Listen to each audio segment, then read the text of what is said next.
વિધાનસભાના સત્રના ત્રીજા દિવસે બોટાદના ધારાસભ્ય ઉમેશ મકવાણાએ જે પ્રકારે શ્રમિકો એટલે કે કામદારોના કલાકનું બિલ રાજ્ય સરકાર લાવી હતી તે આ જ ગૃહમાં તેમણે ફાળ્યું હતું અને વિરોધ દર્શાવ્યો હતો। સાથે આ રાજ્યના જે વ્યાયામ અને ચિત્રના શિક્ષકો સતત આંદોલન કરી રહ્યા છે તેમનો પણ પ્રશ્ન આ વિધાનસભાના ગૃહમાં ઉઠાવ્યો હતો। આપે કામદારોનું બિલ ફાળ્યું છે।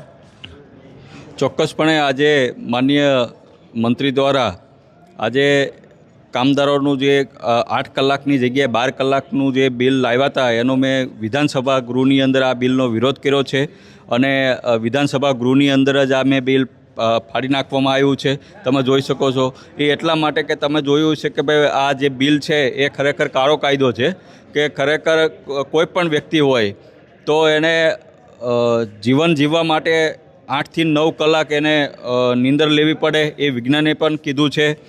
8 કલાક પોતાના જીવન દિનચર્યા માટે વ્યક્તિને પોતાના પરિવાર માટે જોઈએ અને 8 કલાક જ માનવ શરીર કામ કરી શકે।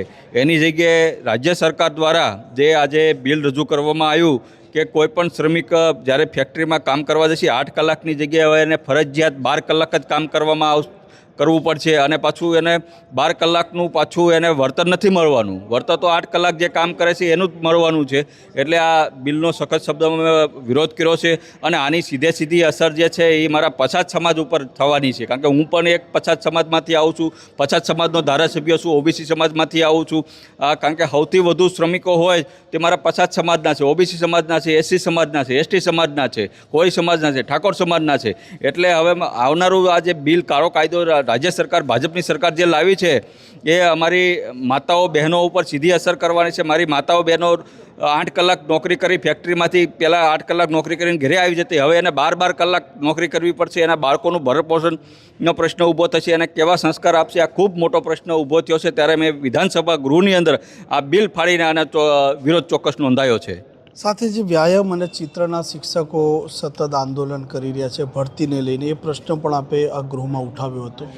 જે ચોક્કસપણે 15 વર્ષથી રાજ્ય સરકાર દ્વારા ચિત્ર હોય, વ્યાયામ હોય કે કોમ્પ્યુટરના શિક્ષકો હોય ભરતી નથી કરવામાં આવી। આ વિધાનસભામાં આ પ્રશ્ન મેં ઉઠાવ્યો હતો। માનનીય મંત્રીશ્રીએ આનો મને જવાબ પણ આપ્યો છે। ટૂંક જ સમયમાં આની સમિતિ બનાવવામાં આવી છે અને ટૂંક જ સમયની અંદર આ સમિતિમાં રાજ્ય સરકાર પોઝિટિવ નિર્ણય લઈ અને આવનારા સમયની અંદર ચિત્ર હોય, વ્યાયામ હોય કે સંગીત હોય એના શિક્ષકોની ભરતી કરવાનો સંકેત મને વિધાનસભામાં મંત્રી દ્વારા આપવામાં આવ્યો છે।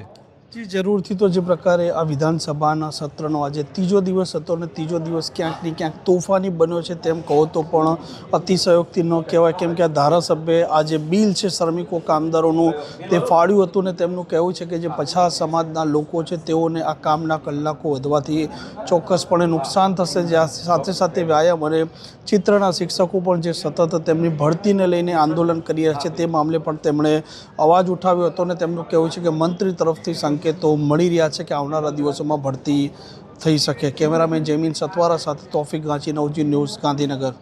વૈષ્ણવજન તો તેને